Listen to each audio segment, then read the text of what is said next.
दोस्तों, आज दैनिक भोजन पर श्री राजीव दीक्षित जी के दिए संदेश और महर्षि भागवत जी को चर्चा में दोहराएंगे। मित्रों, भोजन का समय अपना निश्चित करें।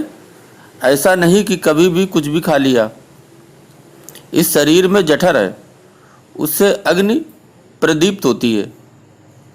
तो भागवत जी ने कहा है कि जठर में जब अपनी सबसे ज़्यादा अग्नि तीव्र हो, उसी समय भोजन करें तो आपका खाया हुआ एक एक अन्न का हिस्सा पाचन में आ जाएगा और रस में बदलेगा। इस रस से मांस, मज्जा, रक्त, मलमूत्र, मेद और आपकी अस्थियां, इन सब का विकास होगा। सूर्य का उदय जब होता है तो सूर्य के उदय होने से लगभग 2.5 घंटे तक जठराग्नि सबसे ज़्यादा तीव्र होती है।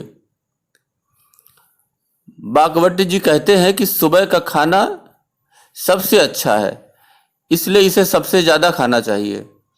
अगर आज की भाषा में कहूँ तो नाश्ता में भोजन सबसे पौष्टिक हो और भरपूर करें, भरपेट करें। अगर आप दोपहर का भोजन कर रहे हैं तो भागवत जी कहते हैं कि वो थोड़ा कम करिए।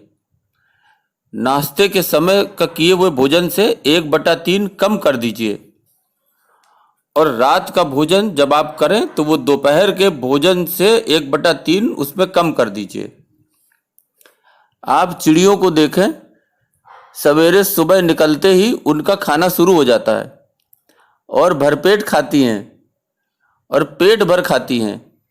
पेट भर गया तो 4 घंटे बाद ही पानी पीती हैं। गाय को देखिए, सुबह उठते ही खाना शुरू हो जाता है। भैंस, बकरी, घोड़ा सब सुबह उठते ही खाना खाना शुरू कर देते हैं और पेट भर के खाते हैं। फिर दोपहर को आराम करते हैं। तो ये सारे जानवर, जीव जंतु जो हमारी आंखों से दिखते हैं और नहीं भी दिखते हैं, ये सब का भोजन का समय सवेरे का ही है। इसलिए ये हमसे ज़्यादा स्वस्थ रहते हैं। ये नाश्ता हिंदुस्तानी चीज़ नहीं है। कोई पक्षी और जानवर सुबह नाश्ता नहीं करते, वो भोजन करते हैं। हमारे यहाँ क्या चक्कर चल गया है कि सुबह नाश्ता होता है जो सबसे कम होता है, उसे करेंगे। लंच थोड़ा ज़्यादा करेंगे और रात में लेट आवर्स में डिनर सबसे ज़्यादा करेंगे। भागवत जी कहते हैं कि नाश्ता सबसे ज़्यादा करो, यानी नाश्ते के समय में सबसे ज़्यादा खाओ। लंच थोड़ा कम करो और डिनर तो उससे बिल्कुल ही कम करें। आप बाहर निकलिए घर से तो सुबह भोजन करके ही निकलिए। दोपहर 1 बजे में जठराग्नि की तीव्रता कम होना शुरू हो जाती है, तो उस समय थोड़ा हल्का खाएं। यानी जितना सुबह आपने खाना खाया उससे कम खाएं तो अच्छा है, ना खाएं तो और भी अच्छा है। खाली फल खाएं, जूस, दही, मट्ठा ये पिएं। शाम को फिर खाएं। शाम का खाना सूरज रहते रहते खा लेना चाहिए। सूरज डूबा तो अग्नि भी डूब गई। शाम का खाना सूरज डूबने के बाद दुनिया में कोई भी पशु पक्षी नहीं खाता। गाय भैंस को खिला के देखो, नहीं खाएगी।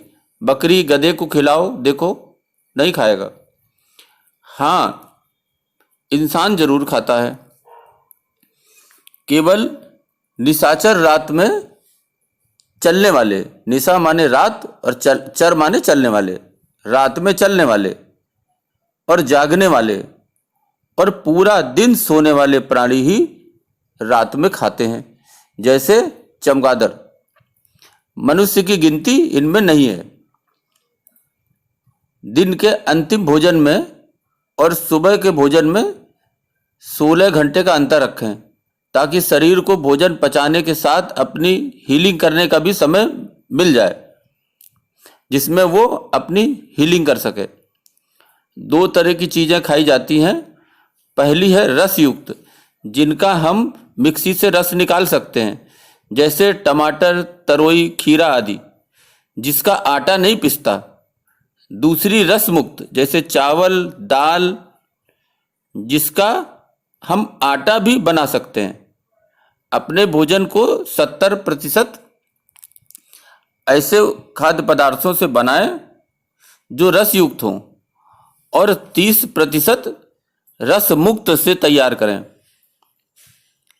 रात के लिए बागवती जी कहते हैं कि एक ही चीज़ है रात के लिए कि आप कोई तरल पदार्थ ले सकते हैं, पेय पदार्थ ले सकते हैं, जिसमें सबसे अच्छा उन्होंने दूध कहा है।